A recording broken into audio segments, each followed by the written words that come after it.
नमस्कार साथियों। तो आज मैं बात करूंगा जो दर्शन दर्शन होता क्या है।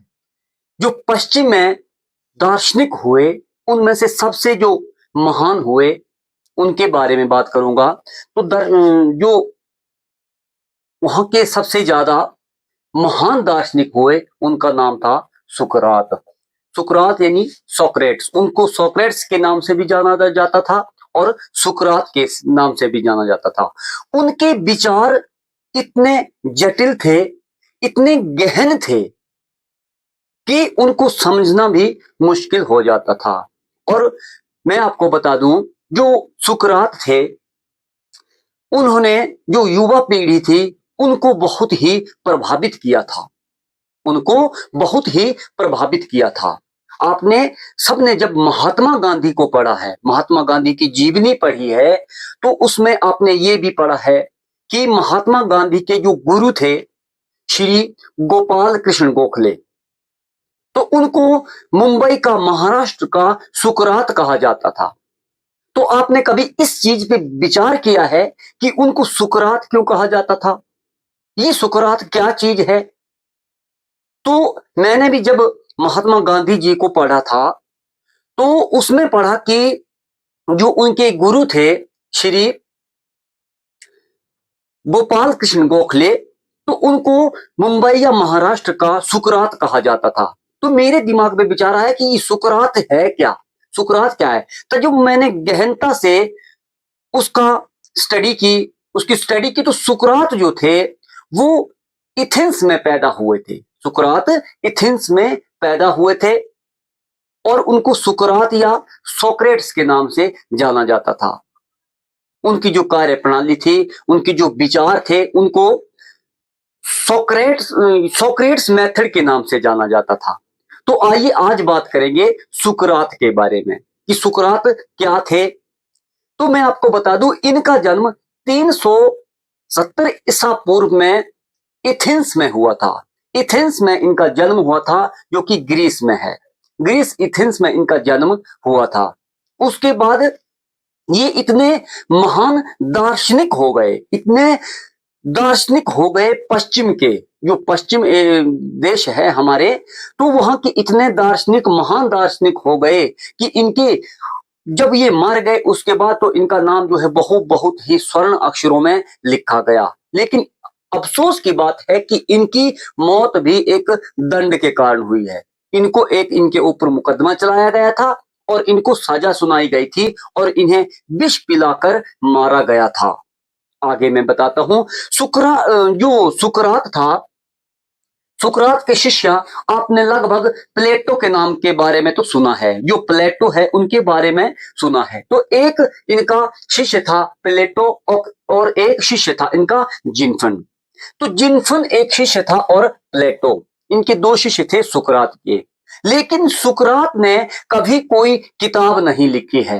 उन्होंने अपने जीवन की कोई भी घटना किताब में नहीं लिखी है, क्रमबद्ध में कुछ भी उन्होंने नहीं लिखा है। प्लेटो ने ही इनका जिक्र अपनी पुस्तक में किया है। प्लेटो ने तो कई पुस्तकें लिखी। प्लेटो को ही अफलातून के नाम से भी जाना जाता है। तो अफलातून ने अपनी पुस्तक में इनका काफी अच्छा वर्णन किया है। और मैं आपको बता दूं, जो प्लेटो हुए, प्लेटो के शिष्य हुए अरस्तु, और अरस्तु के शिष्य हुआ सिकंदर, जिसने भारत पर आक्रमण किया था। हिस्ट्री में मैं आपको ये पढ़ा चुका हूं। तो जब इनका जन्म होता है 370 ईसा पूर्व एथेंस में, तो वहां का एक इलाका था, एथेंस में एक इलाका था डेल्फी।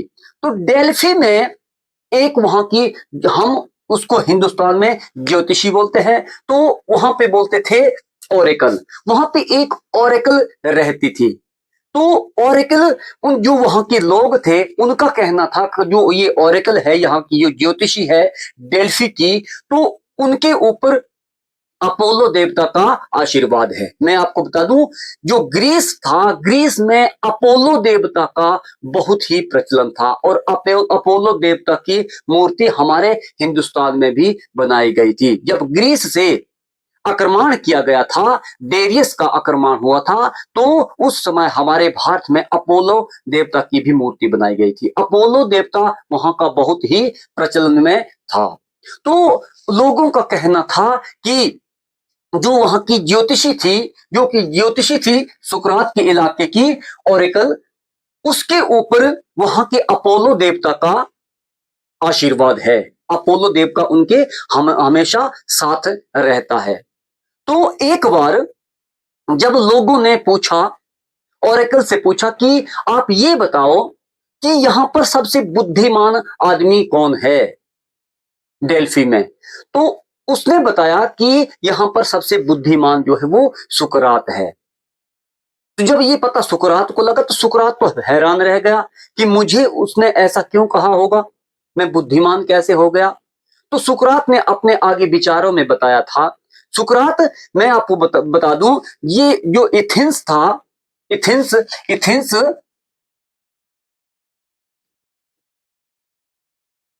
एथेंस एथेंस जब सुकरात जवान युवा अवस्था में थे, उस समय एथेंस और स्पार्टा के बीच युद्ध चला हुआ था। एथेंस और स्पार्टा के बीच युद्ध चलता है, तो सुकरात जो है वो युद्ध में शामिल हो जाते हैं, फौज में भर्ती हो जाते हैं। उसके बाद उन्होंने फौज छोड़ दी और वो दार्शनिक बन गए। और दार्शनिक कैसे बने, मैं आपको बता दूं, जैसे श्री गोपाल कृष्ण गोखले को कहा जाता था कि वो मुंबई के सुकरात थे, महाराष्ट्र के वो सुकरात थे। तो इसी तरह से वो लोगों में जाते थे, सुकरात लोगों में जाते थे और लोगों में जाकर आम लोगों से बातचीत करते थे और उनसे कई पेचीदा सवाल पूछते थे। फिर जब कोई लोग उनसे सवाल पूछते थे तो वो मुश्किल से मुश्किल सवाल का भी जवाब दे देते थे।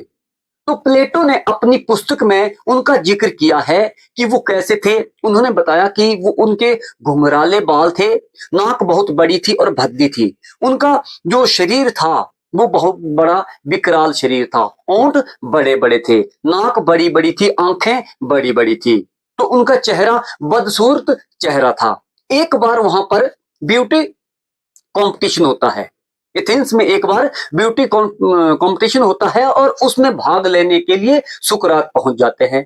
अब सब लोग हंसने लगे कि भाई सोक्रेट्स आ गए, तो आप क्यों जा रहे हैं। आपको पता है कि जब ब्यूटी कंपटीशन है वहां पे तो सुंदर लोगों का काम होता है। आज हम आपने देखा हमारे हिंदुस्तान में ब्यूटी कॉन्टेस्ट होता है, तो उसमें जो हमारी अभिनेत्रियां होती है, अभिनेता होते हैं, वो भाग लेते हैं। जिसकी सबसे अच्छी आंखें होगी, देखने में सुंदर आंखें होगी, सुंदर शरीर होगा, सुंदर कान होंगे, सुंदर होंठ होंगे, उसको ही चुना जाएगा।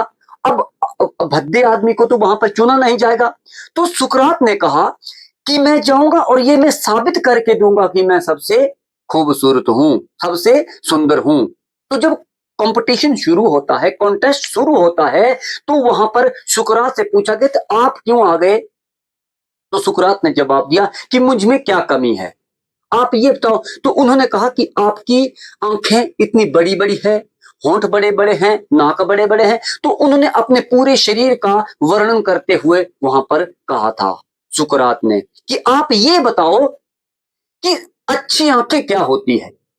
तो वहां पर जो ज्यूरी बैठी हुई थी उन्होंने बताया कि अच्छी आंखों की सुक्रेट्स ने बताया कि ये पूछा कि अच्छी आंखों की परिभाषा बताओ, आप परिभाषा क्या होती है। तो उन लोगों ने बताया कि अच्छी आंखें जो अच्छा देखे, जल्दी देखे, सुंदर देखे, उसको ही अच्छी आंखें कहेंगे, जिसकी अच्छी आंखें होंगी। अब जो अंधा आदमी होगा उसको दिखेगा नहीं। तो सुकरात ने कहा मेरी आंखें आप ये मानते हैं कि बड़ी हैं, ठीक है, अब मेरी आंखें बड़ी है और आपको पता है जो बड़ी आंखें होती है वो ज्यादा देख सकता है, वो ज्यादा एरिया कवर कर सकता है देखने में, तो इसलिए मेरी आंखें सुंदर हुई कि आपकी। तो यहां पर भी इनका तर्क जो है वो सत्य निकला। उसके बाद आती है नाक की बारी। अब नाक, उन्होंने कहा कि नाक जो है, नाक की परिभाषा होती है कि जो सही से सूंघ सके, सही से महसूस कर सके, और मेरी नाक तो बड़ी है, मैं ज्यादा ज्यादा खुशबू को महसूस कर सकता हूं, बदबू को महसूस कर सकता हूं, तो मेरी नाक जो है वो सबसे अच्छी है। तो इस तरह से उन्होंने कई तर्क दिए और अपने आप को वहां पर अच्छा सिद्ध कर दिया, सुंदर सिद्ध कर दिया, लेकिन उस कॉन्टेस्ट में उसे नहीं चुना गया था।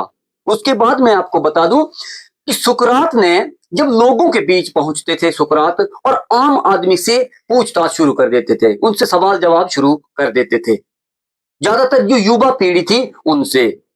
तो सुकरात का ये कहना था, सुकरात से किसी ने ये पूछ लिया कि आप ये बताओ